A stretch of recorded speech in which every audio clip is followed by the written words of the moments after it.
大家好，我是妙蛙种子王小米。今天这期呢，我们来聊一个有趣的话题：如何在没钱的情况下还可以活出一个丰盛的心态。一说到丰盛，很多人可能会就想着有钱任性，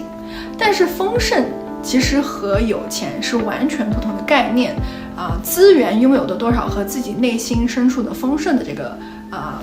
心态呢是不划等号的。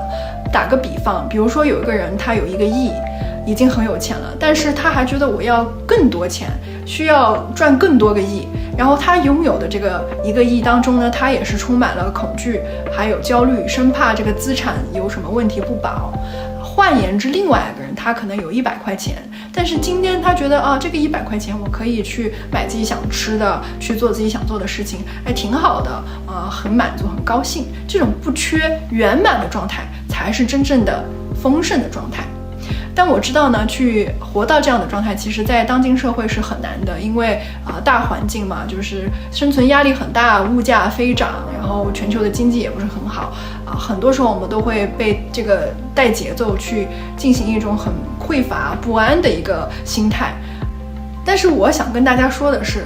能够到达这种丰盛的心态，有时候恰恰是你的外界没有这样金钱去包围的一个生活。可能有些人会觉得很奇怪那我们这一期呢，来慢慢讲一讲怎么样去练就这样一个有力量的内心。我曾经呢，可能也是这样一个人，在社会各式各样洗脑下，觉得要努力，要进步，然后马不停蹄地追求大家口中常说的要越来越好，或者是更上一层楼。我努力学习工作，在上学的期间要让自己成绩上各种全班第一，工作以后也是希望自己能越赚越多，职位越来越高。直到这几年，我发现这样社畜的日子它并不是我想要的生活，好像活着就仅仅是为了工作，我自己的内心并不能在这样的循环体验里得到任何滋养和扩展。当我重新审视自己的时候，我就决定了裸辞，就像我之前那个视频所说的，去旅游3个月，感受一下不同的生活方式里我的心态会有什么变化。旅行的过程无疑是愉悦的，我想很多人都热爱旅行，无论是出于可以打卡发个朋友圈炫耀下，还是作为某种谈资，或是真的去体验平常不一样的东西，它的目的就是给我们的生命带来那种扩展。在这个扩展的过程里面，我也初次体验到了什么是真正的丰盛，它就是一种忘乎所以的完全活在当下的状态。因为旅游让我们很容易集中在眼前的体验，几乎没有时间去思考过去的困扰或者说是未来的焦虑。在这个沉浸的状态里，就很容易激发那种内心的心流愉悦的状态，这才是丰盛的源头。当我旅游结束后再次回到现实，我又从那个活在当下的状态里跑了出来，变得无所适从。没有了稳定的收入，高昂的生活花销，飞涨的物价，大环境的焦虑和自己内心的很多匮乏，让我再次回到了那种缺乏的状态。另一方面的自己开始抗拒这平淡无奇、索然无味的生活。但我又再一次问自己，旅游的过程虽然好，但是生活不一定每天都有新的东西大多数时候还是要在这日复一日的一日3餐里面才能够完成。难道要活到丰盛，还是要有花不完的钱和享受不完的人生吗？还是必须要不停地有更多？直到有一天我发现，让我由衷感到开心幸福的事情其实是非常微不足道的，只是以前在像机器一样运转的状态里，我无法去观察到它们。只不过在旅游的过程里面，它们变得更明显了。这些幸福就可以简单到是睡到自然醒，给自己不慌不忙的做一顿早餐，或者说是去吃一顿好的早饭，拉开我民宿窗帘的瞬间看到了外面的蓝天白云，或者说是去周围的公园走一走，静静的沉浸式的去感受一下风、阳光、各种东西的触感、气味和自己发生的这样纯粹又深度的链接和互动。在这样安心的去体验每一个当下的小瞬间的时候，内心是无比平静的，就也第一次感觉到活着。因为在那个当下，如同旅游一样，你是忘乎所以的。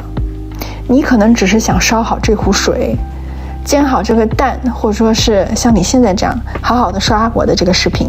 你的脑子没有心猿意马那样想着明天是不是要交水电费，昨天和上司的某句话是不是没说对，因为你把你的每一分精力和心念都已经对准在你当下的这个时候。当然到了你需要去交水电费的时候，你也可以投入的、沉浸的、纯粹的、忘乎所以的去把这个水电费的这个事情解决，就是那么简单。当你可以校准到每一个当下的时候，你会发现你真的缺乏什么东西的状态是很少的，因为在当下一切都是刚刚好，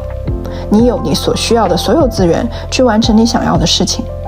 很多人会担心没有钱，担心失业，但校准当下，你现在有一个期所容纳你，无论大小，你肚子饿了有东西可以吃，你困了可以睡。我说的是大多数人啊，所以真正让我们这个肉体运作的东西其实很简单。很多时候我们的担忧一部分是来自于社会植入的要更好更多的思想，还有一部分都是莫须有的恐惧，总怕有一天困难要到来。但是活着其实还挺简单的，当然并不说不能去追求更好的生活品质，没有任何问题。但就像我刚说的，当当下的那个契机，属于你去创造美好生活的契机成熟了，就是这个缘已经到来了，你就去忘乎所以，沉浸式的体验，提高生活品质。但如果它还不是你当前的这个当下的时候，过度的思虑其实并没有任何用，反而把你再重新拉回到匮乏焦虑的能量里。那么知道吸引力法则的朋友都懂，长期处于这样的能量只会显化和吸引更多匮乏焦虑的事情来让你操心。你放下了这些不属于当下的东西，回归内心的平静，反而会觉得我挺好的，一切都没有任何问题。它要是真的是问题的那一天，我也能沉浸式的去体验解决这个问题。但大多数时候，我们思虑的莫须有或者是未成熟的问题，当你放一放，它最终也不再是问题了。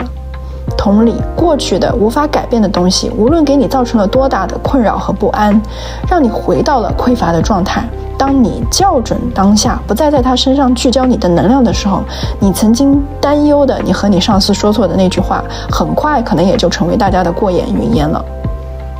当你不停地去练习这样校准在当下，回归内心平静，感受到我需要的其实我不缺，就慢慢可以去活出这种圆满的氛围。我之前看到过我很喜欢的国外的一个知名精神导师 Eckhart Tolle 的视频，就是那个写当下的力量的作者。他说过有很长一段时间他都只赚足够他发呆的钱就 OK 了。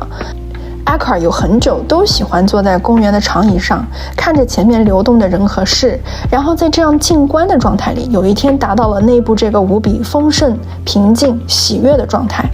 是来自于和生命万物这样纯粹的链接的一种感动，或者说是爱。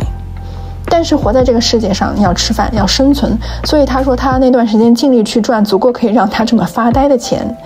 他就去图书馆做了一个管理员，赚了一些微薄的收入。当收入足够支持他什么都不干，然后就去享受发呆的时候，他就去了。有些人说那他没钱了不也要去工作吗？这不也就是匮乏吗？但是关键点就是他发呆的时候是认真的发，不去担心还能发呆几天，需不需要去工作了。